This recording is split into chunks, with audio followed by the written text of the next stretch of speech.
Halo Sobat Pojok, berikut 3 berita terpopuler yang kami rangkum di channel YouTube Pojok Negeri Media. Berita pertama, perang dagang kendaraan listrik antara Uni Eropa dan Cina semakin memanas. Reuters melaporkan Beijing telah menginstruksikan produsen mobil listrik Tiongkok untuk menghentikan investasi di negara-negara Eropa yang mendukung tarif yang lebih tinggi untuk kendaraan listrik Tiongkok. Ini merupakan aksi tindakan pembalasan pertama yang dilakukan China setelah Uni Eropa menyelesaikan kenaikan tarif hingga 45,3% pada kendaraan listrik buatan Tiongkok. Setelah negosiasi tarif antara kedua belah pihak gagal menemukan titik temu. Namun, Beijing mengambil pendekatan wortel dan tongkat atau carrots dan stick, yang tampaknya memberikan penghargaan kepada negara-negara yang abstain atau memberikan suara menentang tarif kendaraan listrik yang lebih tinggi. Dalam kunjungan diplomatik ini, Finlandia dijanjikan akses bebas visa bagi warganya ke Tiongkok dan kerjasama yang lebih besar dalam energi hijau. Pendekatan Tiongkok memperdalam perpecahan di Eropa. Pemungutan suara blok tersebut mengenai tarif untuk kendaraan listrik Tiongkok menggarisbawahi perpecahan antara negara-negara anggotanya.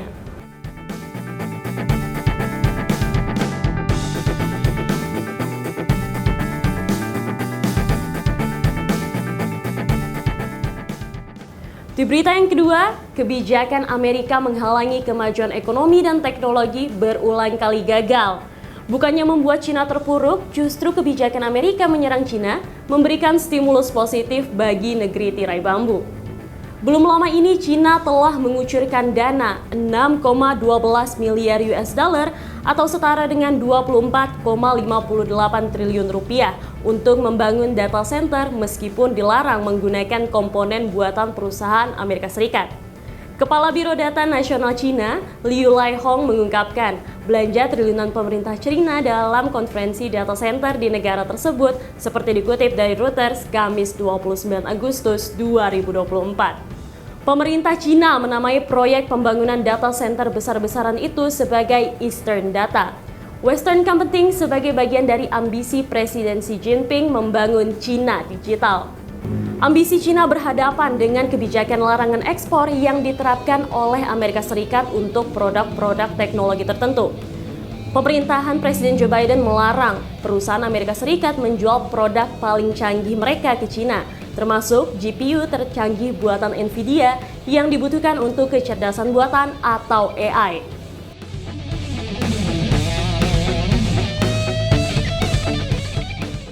Nah, di berita terakhir ini, Turki secara resmi mengajukan permohonan untuk bergabung dengan BRICS, organisasi negara-negara ekonomi berkembang di dunia. BRICS awalnya terdiri dari Brazil, Rusia, Cina, dan Afrika Selatan. Tapi kini, sebagian besar didominasi oleh Moskow dan Beijing. Ömer Çelik, juru bicara dari Partai Keadilan dan Pembangunan atau AKP, Partai Presiden Turki Recep Tayyip Erdogan, mengkonfirmasi hal ini dan mengatakan permintaan tersebut tertunda. Jika benar-benar jadi anggota BRICS yang sering digambarkan sebagai penyeimbang tatanan global yang dipimpin Barat, Turki dapat semakin menjauh dari keanggotaan Uni Eropa atau UE dan sejumlah keuntungan yang ditawarkannya.